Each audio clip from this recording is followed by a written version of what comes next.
Perkenalan diri. Assalamualaikum warahmatullahi wabarakatuh.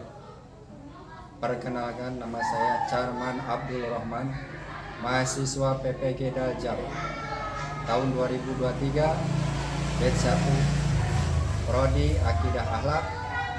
Saat ini hari Senin tanggal 28 Agustus akan segera melaksanakan UKIN di ruangan kelas dan di luar kelas. Untuk itu, saya memohon saran pandang dan masukannya untuk pengembangan profesionalisme saya sebagai pendidik. Terima kasih. Wassalamualaikum warahmatullahi wabarakatuh.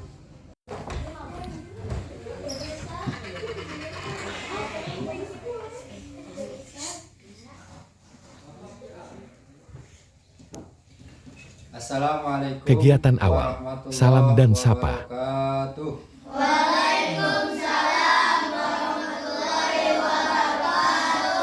Alhamdulillahirrabbilalamin. Wabihi nasta'inu ala umuri dunya waddin. Wassalatu wassalamu ala asrofil anbiya'i wal mursalin wa ala alihi wa sahbihi ajma'in. Puji dan syukur marilah kita panjatkan kepada Allah yang Maha Ghafur.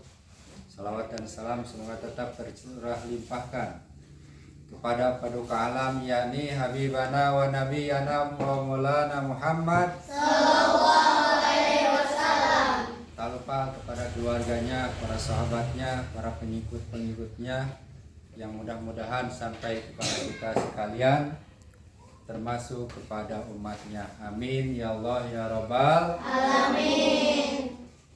Siswa-siswi yang Bapak cintai, bagaimana kabarnya? Alhamdulillah baik ya. Sudah makan? Sudah. Dengan apa makannya? Mie. Dengan nasi. Kemudian ada yang apa? Mie. Ada lagi yang apa? Roti ada? Ada. Bala-bala ada? Ya, yang penting sedikit pun ada masukan sesuatu ke dalam perut, ya minimal air hangat atau teh manis ya, sambil melihat teteh-teteh ini yang manis ya, mantap gitu. Sebelum kita belajar seperti biasa kita berdoa dulu ya. Silakan. Berdoa bersama dalam memulai kegiatan belajar.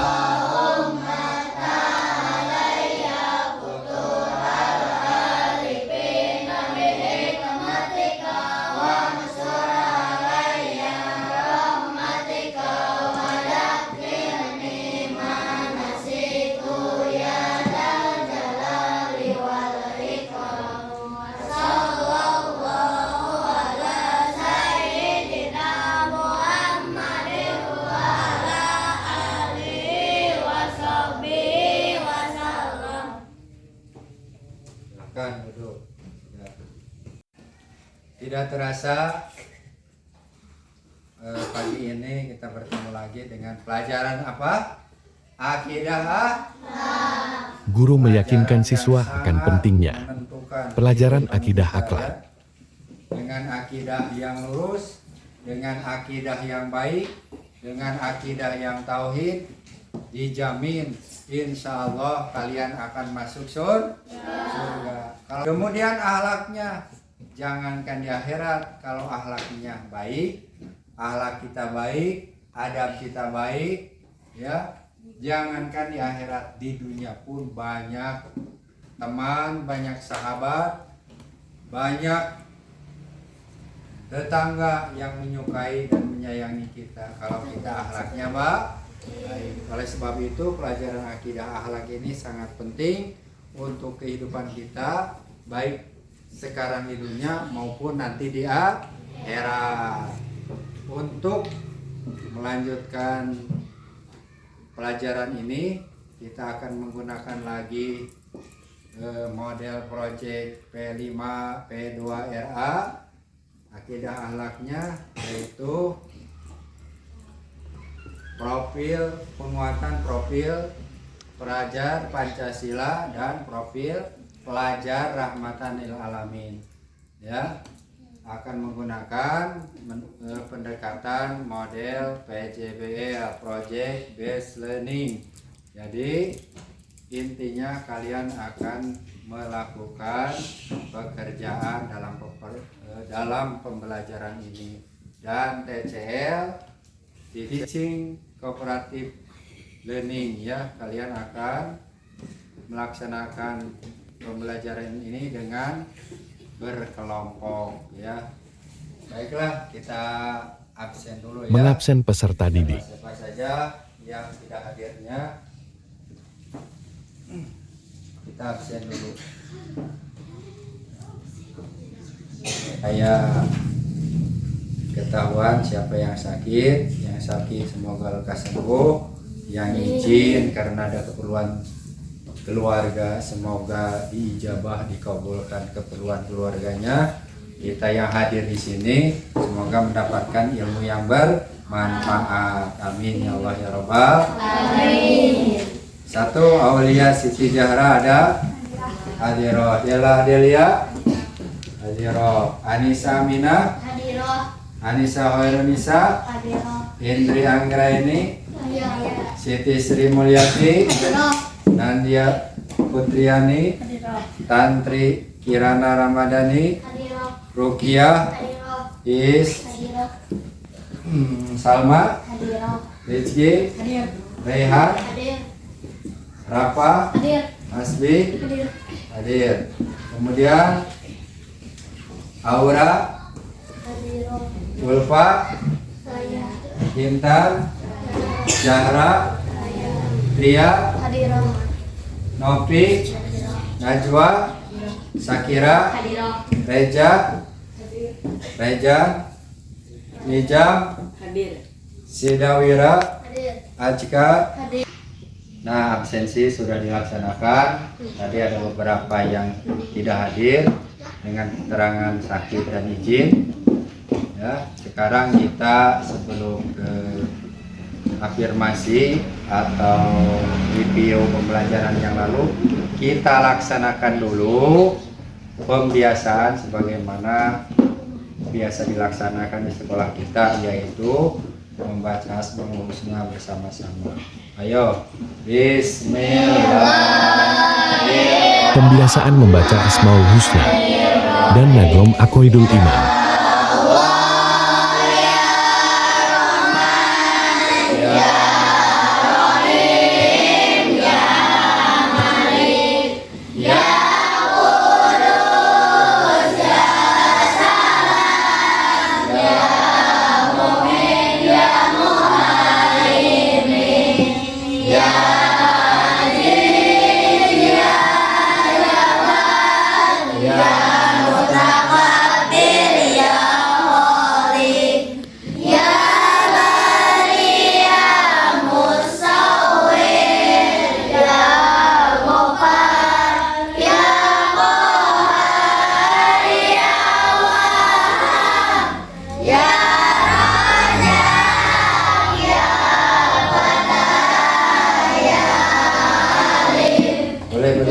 Berdiri supaya tidak ngantuk. Ke kanan, ke kiri, ya. Ya. 1, 2, 3. Wujud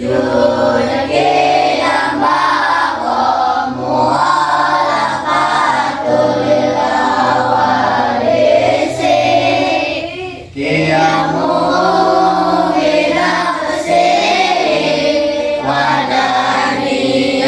kudrat iroda ilmu hayat sama basar kalam qadiron muridan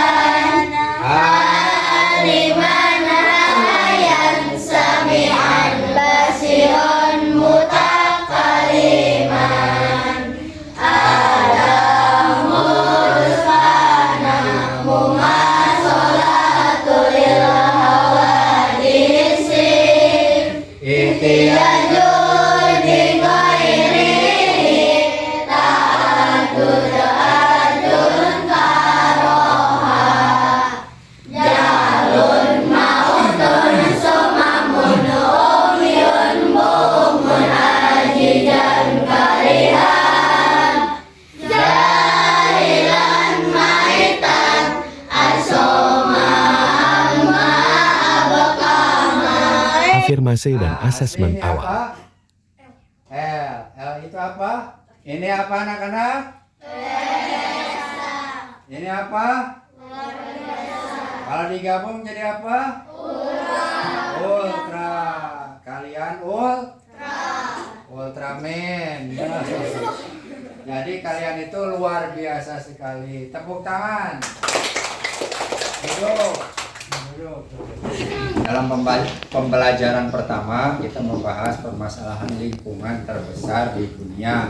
Yang kita bahas kemarin itu permasalahan lingkungan terbesar di Indonesia. Ada berapa kira-kira yang menjadi rating tertinggi permasalahan lingkungan di Indonesia? Pertama, kedua, ketiga, pemanasan global, keempat, banjir, kelima, asap kendaraan. Nah, itu ada penyebabnya ya. Kalau sampah penyebabnya apa? Ya, banyak. Nah, sekarang akan Kegiatan dipelajari inti materi penyebab pertemuan kedua. atau Pengenalan sumber sampah. utama sampah ya. Pertemuan kedua ini pengenalan terhadap sumber sampah. Kalau pertama itu pengenalan terhadap permasalahan lingkungan terbesar, sekarang akan mempelajari pengenalan sumber sampah. Di mana sih sumber sampah itu? Di mana ya sampah itu datang ya. Nanti akan kita pelajari sekarang. Anak-anak, sebelum kita ke materi, Guru menjelaskan ulang dengan singkat. Modul Project P5 PPRA. Modul Project P5 P2RA. Bagaimana minggu kemarin telah diterangkan bahwa modul Project P5 P2RA itu modul project penguatan profil pelajar Pancasila dan profil pelajar Rahmatan lil Alamin. Nah, dalam pelajaran akidah akhlak ini akan menggunakan modul project P5RA, di mana ada dimensinya ya. Dimensinya beriman, bertakwa kepada Tuhan Yang Maha Esa dan berakhlak mulia. Kemudian elemennya akhlak kepada alam. Kemudian subelemennya yaitu memahami keterhubungan ekosistem alam dan menjaga alam sekitar. Kemudian subelemennya nilai RA-nya ta'adub ya, ta'adub, tatawur dan ibtikar. Apa maksudnya? Ta'adub itu kita beradab terhadap lingkungan. Kalau kita berakhlak baik terhadap lingkungan, maka lingkungan pun akan baik kepada kita. Kemudian tatawur ya, dalam hidup berkelanjutan kita harus dinamis ya. Dinamis itu harus fleksibel menghadapi tantangan zaman, perubahan zaman. Kemudian ibtikar, kita dalam menghadapi hidup yang serba cepat modern ini, hidup serba instan ini, kita harus lebih inovasi ya. Kemudian subnilai RA-nya yaitu soleh sosial ya. Dengan adanya model pembelajaran ini kita diharapkan soleh sosial dan berbudaya dan peduli lingkungan. Temanya hidup berkelanjutan dan topiknya kelola sampah pasti baiklah. Target pencapaiannya yaitu memahami konsep sebab akibat di antara berbagai ciptaan Tuhan dan mengidentifikasi sebab yang mempunyai dampak ya. Kemudian yang kedua, mengeksplorasi dan mengekspresikan pikiran atau perasaan dalam bentuk karya dan tindakan, serta mengevaluasi dan mempertimbangkan dampaknya bagi orang lain. Kemudian proyek P2RA-nya yaitu memahami pentingnya sikap dan perilaku yang mencerminkan akhlak mulia baik terhadap diri, orang lain, lingkungan, alam, dan yang lainnya. Kedua, membuat tindakan atau karya kreatif ya sesuai kapasitasnya. Sekarang kita akan mengidentifikasi, menganalisis sumber sampah, sumber utama sampah ya. Siapa yang mayoritas terbesar penyumbang sampah ya, siapa saja, apa saja, nanti kita akan identifikasi ya di dalam materinya ya. Kemudian Guru menyampaikan tujuan pembelajaran. tujuannya, alurnya, dan target pencapaian proyeknya, yaitu berdasarkan pada dimensi dan elemen, profil pelajar Pancasila dan profil pelajar Rahmatan lil Alamin. Diangkat tema proyek gaya hidup berkelanjutan. Adapun topik proyeknya kelola sampah pasti berkah ya. Nah sekarang Guru menjelaskan peta konsep pembelajaran. Ya, peta konsep tentang pengenalan terhadap sumber sampah. Apa itu peta konsep? Peta konsep itu intinya gambaran yang akan kita pelajari saat ini, yaitu apa saja? Satu, pengenalan sumber sampah. Dua, ya, dampak langsung dari sampah. Ya. Ketiga, penanganan langsung sampah ya di skala kecil atau skala rumah tangga. Kudu dikumahakeun sampah, harus dibagaimanakan sampah ketika ada sampah ya. Sekarang kita ke pelajaran pertama. Guru menjelaskan pokok ya, materi. coba lihat di materi ya di depan. Menurut data Sistem Informasi Pengelolaan Sampah Nasional atau SIPSN Kementerian Lingkungan Hidup dan Kehutanan, Indonesia menghasilkan 19,45 juta ton timbulan sampah sepanjang tahun 2022. Dari jumlah tersebut dapat dikategorikan sebagai berikut. Mayoritas atau 3,9,63 diantaranya berasal dari timbunan sampah rumah tangga. Jadi nu kahiji sampah teh ya, sampah terbanyak disumbang teh di rumah tangga, di dapur. Sampah terbanyak di Indonesia itu peringkat pertama itu datangnya dari dapur. Dari dapur warga masyarakat Indonesia. Tertinggi ya, penyumbang sampah tertinggi. Tiap hari, tiap waktu diproduksi sampah dari dapur ya.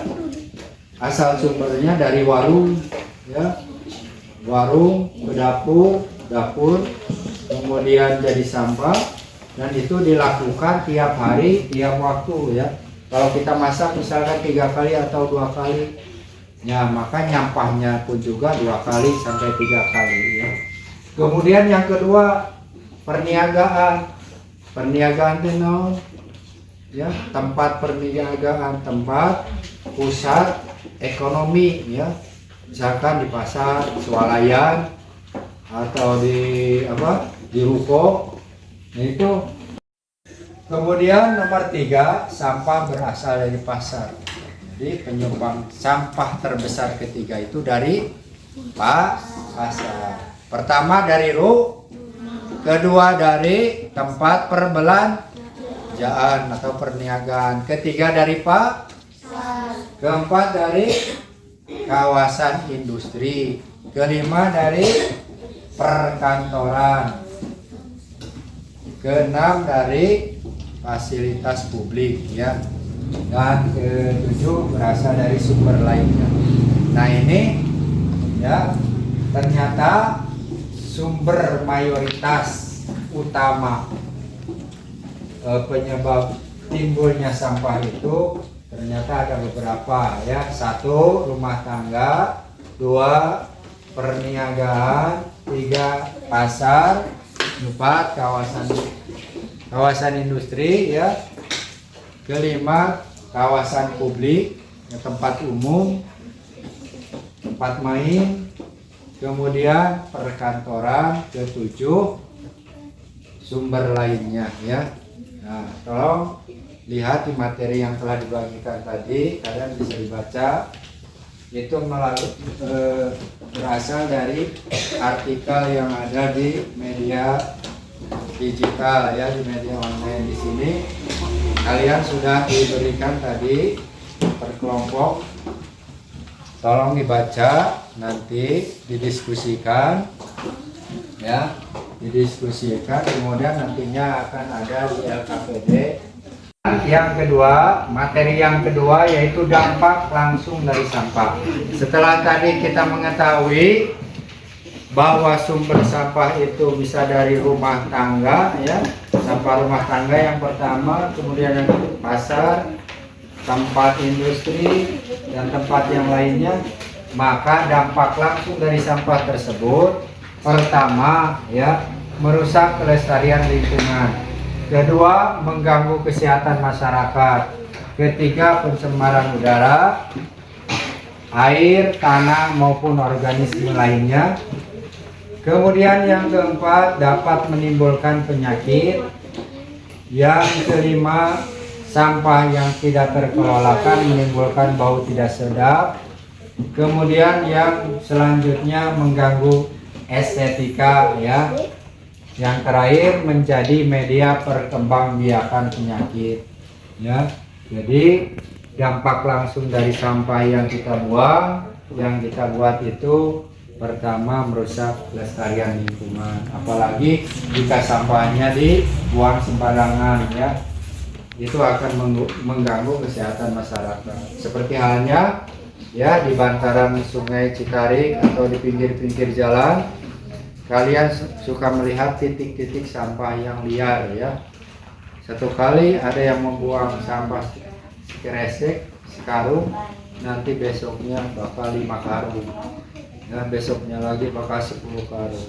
Karena sampah itu mempunyai gaya magnet, sekalipun bukan magnet, tapi sampah jika sudah dimulai ya, jika sudah dimulai oleh satu orang, maka akan diikuti oleh orang lain.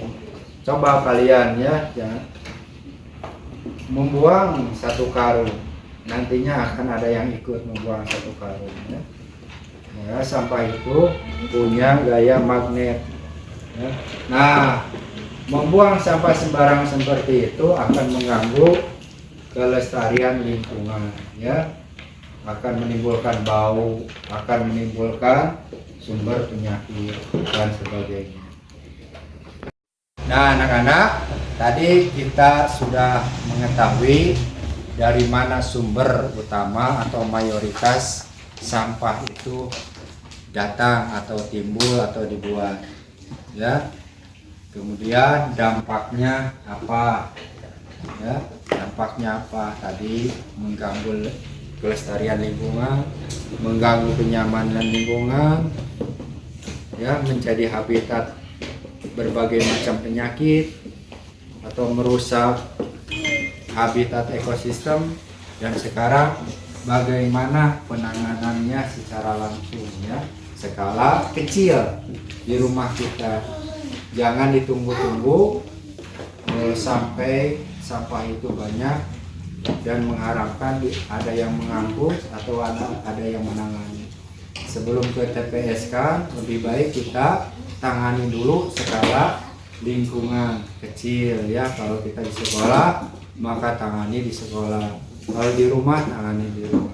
Sesungguhnya kalau kita ditangani, itu yang ke TPS itu sampahnya hanya sedikit, yaitu sampah yang tidak bisa digunakan saja ya. Sebetulnya sampah itu bisa banyak digunakan ya. Organiknya bisa dipilah, kemudian anorganiknya bisa dijual, kemudian hanya barang-barang berbahaya saja kita membuang ke TPS-nya dengan tersebut ya. Untuk materi ketiga ini kita akan membahas pengelolaan sampah ya. Pertama-tama kita dalam pengelolaan sampah itu, pertama itu harus dipilah dulu di rumah ya. Minimal kalian di rumah siapkan 2 tong atau 3 tong, 2 keresek atau 3 keresek. Mana bekas si mama mengiris sayuran, mana bekas si mama membuka kemasan plastik. Jadi siapkan plastik keresek, untuk plastik, untuk kertas ke dalam kantong keresek yang satu, kemudian hasil irisan, hasil sampah organik ke keresek yang satu. Kalau bisa, kalau ada keresek hitam, keresek putih, keresek merah ya. Nanti kalian yang tahu ya, sampah basah ke keresek mana, misalkan sampah kering, kardus, plastik kemana, dan sampah berbahaya seperti apa, seperti seng, seperti batu baterai, itu masukkan kemana. Nah, kalau sudah dipilah di rumah, kalian bisa ya, kalian bisa mengkompos. Si tadi hasil olahan rumah ya, bekas masak si mama, itu irisan-irisan sayuran atau buahan, itu kalian bisa dikompos. Caranya mudah, siapkan ember yang kecil aja ya, ember cat yang ada tutupnya, masukkan di sana, pakai air, kemudian kalau ada pakai formula 4 ya, pakai formula 4. Kalau misalkan pengomposannya bau dalam kaleng itu ribet, ada pengomposan alternatif. Kalian buat lubang LCO. Ada yang tahu lubang LCO? Lubang LCO itu lubang cerdas organik. Kalian buat lubang di halaman rumah minimal 3 lubang yang tingginya 1 meter atau setengah meter. Nah, hasil sampah organik hasil pilahan tadi dimasukkan ke sana. Manfaatnya besar sekali. 1, tanah menjadi subur. 2, ya, akan menjadi penyimpanan air, ya, debit air. Jika hasil LCO itu ya, buangan sampah organik itu nantinya kalau sudah penuh ditanami tanaman buah-buahan atau yang lainnya, maka akan subur ya. Nah, itu salah satu di antaranya. Jadi sekali lagi, pengomposan itu kita bisa lakukan. 1, dengan cara menyimpannya di wadah. 2, dengan cara melubangi di dalam tanah. Nah, mudah kan? Nah, tinggal dibuang aja ke sana. Kemudian hasil pilahan anorganik seperti plastik, kardus, botol, kemudian cup, itu ditampung di dalam karung, nanti dibawa di kilo untuk dirongsokkan. Nah, itu bisa jadi uangnya, uang tabungan kita. Harus kreatif ya. Jadi kalau tadi organik diolah, tidak akan ada sampah yang berceceran. Kemudian anorganik tadi kalau dirongsokkan tidak akan jadi sampah. Nah, yang ketiga, hasil pilahan B3. Prinsip B3 itu apa? Nah, kategori sampah yang berbahaya seperti apa? Hasil yang berbahaya itu beling. Kemudian apa? Hasil baterai, bekas baterai. Berbahaya dalam artian berpotensi atau berbahan kimia ya. Bilas aki ya, bekas aki, kemudian bekas baterai, kemudian bekas apa lagi yang berbahaya itu? Oli. Kemudian apa lagi? Bahan bakar yang tidak terpakai, cat ya, dan lain sebagainya. Jadi bahan sampah B3 itu jenis sampah yang berbahaya mengandung zat kimia ya. Nah itu kalian disimpan saja di rumah, tapi menurut undang-undang jangan lebih dari 90 hari kalian menyimpan bahan sampah dari bahan kimia ya. Itu tidak boleh karena akan berbahaya ya. Kalian titipkan saja kepada petugas sampah ya. Jangan dibuang sembarangan. Jadi kalau melihat tiga kategori tadi hasil pemilihan sampah, sebetulnya tidak akan ada sampah. Contoh, tadi yang organik disiapkan ya, hasil pemilihan yang organik disiapkan lubang atau disiapkan ember untuk dikompos. Kemudian yang kedua, anorganik dikumpulkan, kresek, plastik, dus, botol aqua, kemudian gelas aqua, dan itu akan dijual. Mana yang jadi sampahnya kan tidak ada, hanya B3 yang dititipkan kepada petugas sampah ya. Jadi pada dasarnya jika kita mau memilah sampah, maka tidak akan terjadi sampah yang sangat banyak di lingkungan kita. Paham? Alhamdulillah. Nanti di LKPD kalian akan diberi tugas mencari sampah scavenger hunt ya, mencari sampah di lingkungan sekitar sekolah ini. Nah, anak-anak tadi sekilas ya materi di layar PPT tadi diterangkan sekilas ya, komplitnya di artikel ini.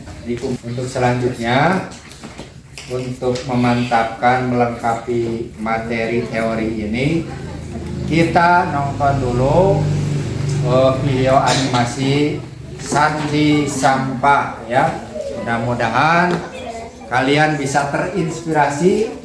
Nanti setelah melihat video ini, kalian kerjakan LKPD-nya. Tapi sebelumnya kalian harus melihat dulu Sandi Sampah ya, yang menjadi pahlawan di lingkungannya, bagaimana menangani supaya sampah di lingkungan tidak banyak atau tidak membludak ya. Ayo ikuti, lihat videonya.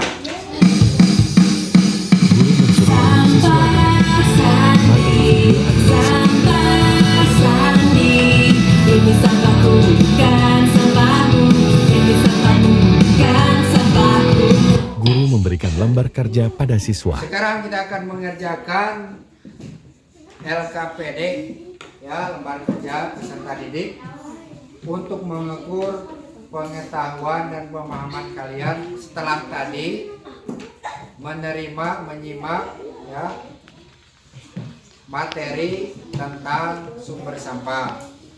Nah, sekarang kalian akan mengerjakannya. Ini tugas pribadi, tugas masing-masing ya, dikerjakan di HP online, langsung nilainya muncul ya, langsung nilainya muncul.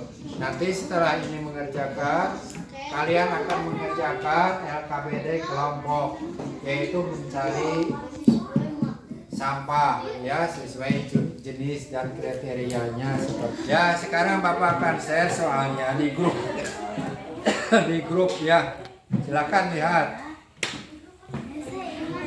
Siswa mengerjakan tes pemahaman lewat aplikasi Google Form.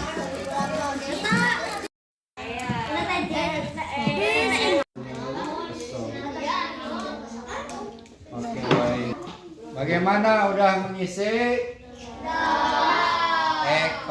Kuisnya udah diisi lewat Google Form ya. Nanti nilainya bisa kalian lihat ya di grup. Nah, sekarang untuk LKPD Guru memberikan lembar kerja kelompok oleh kelompok sesuai instruksi ini. Halo, perhatikan ya. Nanti kalian keluar bawa kresek satu. Cukup satu jenis sampah yang kalian temukan, masukkan ke kresek. Centang, tulis sampah. Nah, siap? Siap, berdiri, berdiri, berdiri. Guru memberi kelengkapan Sampahnya proyek masukkan ke sini, kepada ya. siswa. Cukup satu-satu saja sebagai sampel ya. Sebagai sampel di sana. Ya.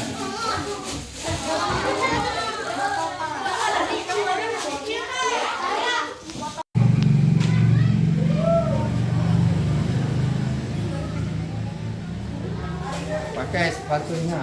Nah, bagaimana anak-anak udah menemukan ininya sampah yang dicarinya?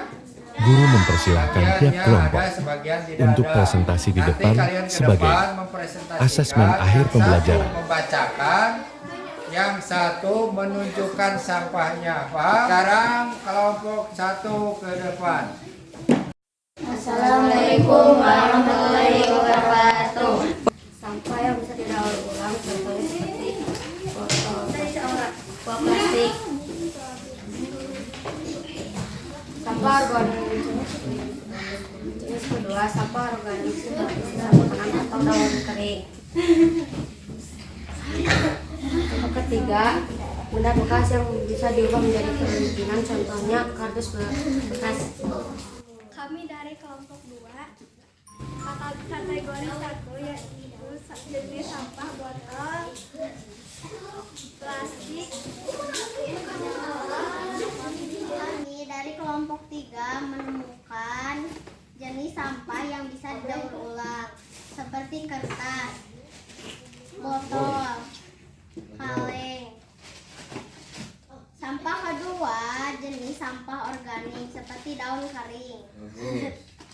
Sampah ketiga jenis benda bekas yang bisa diubah menjadi kerajinan seperti tutup botol dan kardus.